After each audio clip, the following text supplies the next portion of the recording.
Hello students of standard 8। हम लोग साहित्य में लेसन 2 पढ़ाई कर चुके हैं और उससे जुड़े हुए सवाल जवाब भी आप लोगों को दिया गया था। आप लोग फेयर कर रहे होंगे, अपनी अपनी कॉपी बना रहे होंगे और साथ साथ रिवाइज भी कर रहे होंगे सवाल जवाब को, क्योंकि हम लोगों को आगे भी इससे जुड़ी हुई एग्जाम्स देने हैं। तो भाषा बोध उसी पार्ट से हम लोग देख रहे हैं। इसको भी आप लोग अपनी कॉपी में फेयर कॉपी में डालेंगे इसको और साथ साथ याद भी करेंगे। हम लोग देखते हैं संज्ञा के स्थान पर प्रयुक्त होने वाले शब्दों को सर्वनाम कहते हैं। सर्वनाम की परिभाषा आप लोग याद कर लेंगे कि सर्वनाम किसे कहते हैं। तो जवाब होगा संज्ञा के स्थान पर प्रयुक्त होने वाले शब्दों को सर्वनाम कहते हैं। हिंदी के प्रमुख सर्वनाम है मैं, मेरा, हम, हमारा, आप, आपका, यह, वह, उस, इस, इसका आदि। दूसरा है निश्चयवाचक सर्वनाम। सर्वनाम का ही ये पार्ट है। ऐसे तो सर्वनाम के 6 भेद हैं, इनमें से 2 भेद यहाँ पर दिया गया है। निश्चयवाचक सर्वनाम। निश्चयवाचक सर्वनाम क्या है? तो जो सर्वनाम शब्द निकट या दूर के व्यक्तियों या वस्तुओं का निश्चित बोध कराते हैं उन्हें निश्चयवाचक सर्वनाम कहते हैं। तो इसका उदाहरण है यह, वह, इसे, उसे, यही, वही आदि। जब वाक्य में मिले इस तरह से बना हुआ वाक्य इन शब्दों से, तो हम उसको निश्चयवाचक सर्वनाम के अंतर्गत जानेंगे। दूसरा है अनिश्चयवाचक सर्वनाम। तो अनिश्चयवाचक सर्वनाम किसे कहते हैं? तो इसकी भी परिभाषा है जिन सर्वनाम शब्दों द्वारा किसी व्यक्ति, वस्तु या स्थान का निश्चित बोध नहीं होता उन्हें अनिश्चयवाचक सर्वनाम कहते हैं। जैसे कोई, कुछ, किसी, कभी, कहीं आदि। तो अब वाक्यों में प्रयुक्त निश्चयवाचक या अनिश्चयवाचक सर्वनाम छांटकर यहाँ पर इधर लिखना है। जैसे मेरे कई भाई बहन थे। यहाँ पर लेखक अपनी बात कह रहे हैं, तो मेरे लेखक बोल रहे हैं अपने बारे में, कई भाई बहन थे। तो यहाँ कई जो हो गया, कौन सा सर्वनाम हो गया ये आप लोग समझ रहे होंगे। कोई किसमें है? कई किसमें है? तो कई हो जाएगा अनिश्चयवाचक हो जाएगा, निश्चय नहीं होगा। इसी तरह से वे मेरी सफलता से बहुत प्रसन्न होते थे, तो बहुत हो गया जो निश्चयवाचक हो गया। इसी तरह से उन्होंने मुझे उठाकर पीछे वाली बेंच पर जाने के लिए कहा। तो यहाँ कहाँ जाने के लिए कहा? तो पीछे वाली। तो ये पीछे वाली जो हो गया निश्चयवाचक हो गया। मेरे पिता कोई धनी व्यक्ति नहीं थे। तो लेखक अपने बारे में बोल रहे हैं, तो यहाँ कोई आ जाएगा। तो कोई क्या हो जाएगा? अनिश्चयवाचक। इसी तरह से आगे यह विवाह स्थल तालाब के बीचों बीच स्थित था। कहाँ था? एक यहाँ पर ये निश्चयवाचक हो जाएगा। इसी तरह से आपको नीचे जो दिया गया है इनके बहुवचन लिखना है। नौका का नौकाएं, घटना से बन जाएगा घटनाएं, बच्चा बच्चे, शिक्षक शिक्षकों, अखबार अखबारों, छात्र छात्रों, बेटा बेटे, परिवार परिवारों, बाग बागों, मकान मकान, मकान का बहुवचन मकान। इस तरह से आप लोग बना देंगे। नंबर 3 में हम लोग देखते हैं रचना के आधार पर शब्द के 3 भेद होते हैं, रूढ़, यौगिक तथा योग रूढ़। ये सब भी याद करेंगे। रूढ़ किसको कहते हैं? रूढ़ शब्द क्या है? तो जो शब्द आरंभ से एक ही अर्थ प्रदान करते आ रहे हैं और उनके खंड करने पर उन खंडों के कोई अर्थ नहीं निकलते, रूढ़ शब्द कहलाते हैं। जैसे पानी।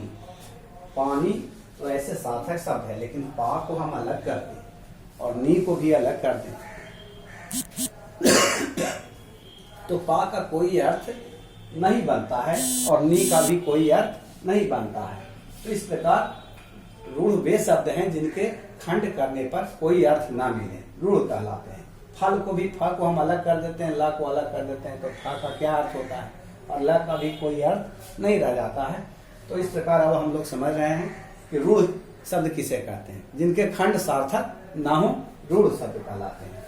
यौगिक शब्द, जो शब्द 2 शब्दों या शब्दांशों के संयोग से बनते हैं और उनके खंड करने पर प्रत्येक खंड का निश्चित अर्थ निकलता है, यौगिक शब्द कहलाते हैं। जैसे देशभक्ति, इसमें देख रहे हैं 2 पद हैं, देश और भक्ति। तो 2 पद और दोनों सार्थक हैं। देश मतलब राष्ट्र, अपना देश, और भक्ति का मतलब सेवा।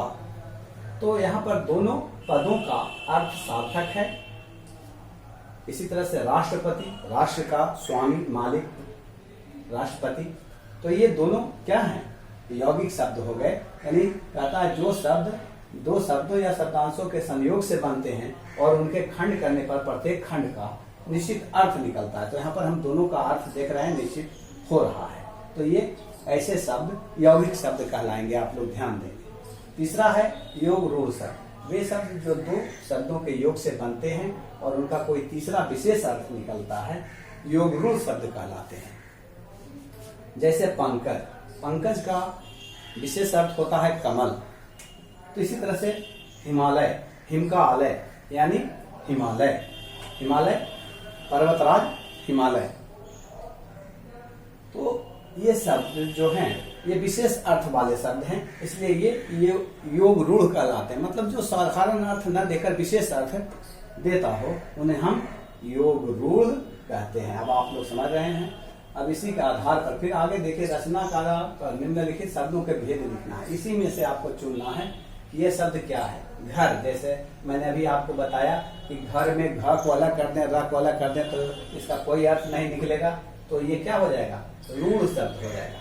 इसी तरह से आप देख रहे हैं पुस्तकालय है, पुस्तक जोड़ आलय, तो पुस्तक भी सार्थक है और आलय भी सार्थक है, तो ये क्या हो गया? यौगिक शब्द हो गया। रसोई घर, रसोई भी सार्थक है और घर भी क्या है? सार्थक है, तो ये यौगिक हो गया। मित्र, ये मित्र का अलग हम करते हैं तो कोई अर्थ नहीं बनता, रूढ़ हो जाता है। इसी तरह से गिरी को धारण करने वाला ये भी यौगिक हो जाता है, फल भी रूढ़ हो जाता है। देवता, देवता भी रूढ़ हो जाता है और चिड़ियाघर भी क्या हो जाता है? यौगिक हो जाता है। इस तरह से अब आप लोग ये योग रूढ़ हो जाएगा। यानी गिरिधर, गिरी को धारण करने वाला, यौगिक नहीं, गिरी को धारण करने वाला गिरिधर यानी भगवान कृष्ण को कहा गया, तो ये योग रूढ़ हो जाएगा। तो अब आप लोग समझ रहे हैं, इसी के आधार पर इसको आप सिलेक्ट करेंगे और बनाएंगे इसको। फिर अब आगे बढ़ते हैं। आगे आप देख रहे हैं, फिर पाठशाला को भी इसी तरह से कर देना है, उसी से जुड़ा हुआ जलज यानी क्या? कमल। तो ये विशेष अर्थ हो रहा है, तो ये क्या हो जाएगा? योग रूढ़ हो जाएगा। और अब आगे नंबर 4 में देखिए, निम्नलिखित वाक्यांशों के लिए एक एक शब्द लिखना है। जो आसानी से प्राप्त ना हो तो क्या हो जाएगा? दुर्लभ हो जाएगा।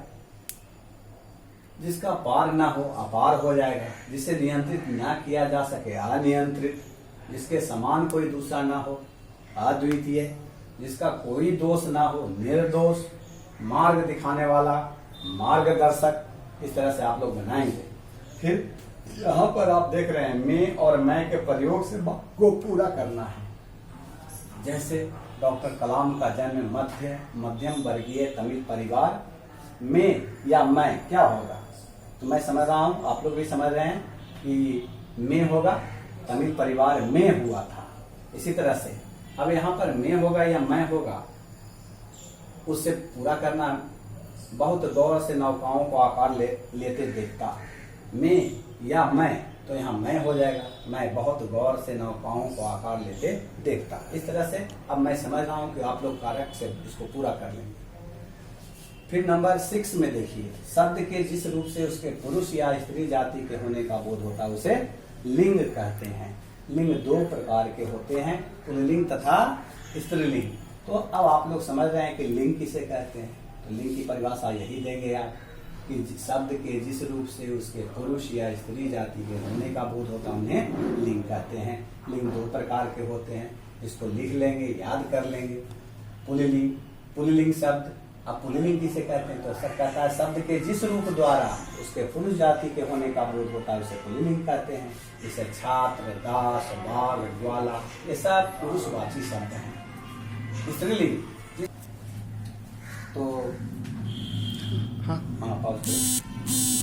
तो हम लोग स्त्रीलिंग जानते हैं। तो कहता है कि शब्द के जिस रूप द्वारा उसके स्त्री जाति के होने का बोध होता है उसे स्त्रीलिंग कहते हैं। जैसे छात्रा, छात्र का छात्रा, दास का दासी, बाघ से बन गया बाघिन, ग्वाला से बन गया ग्वालिन।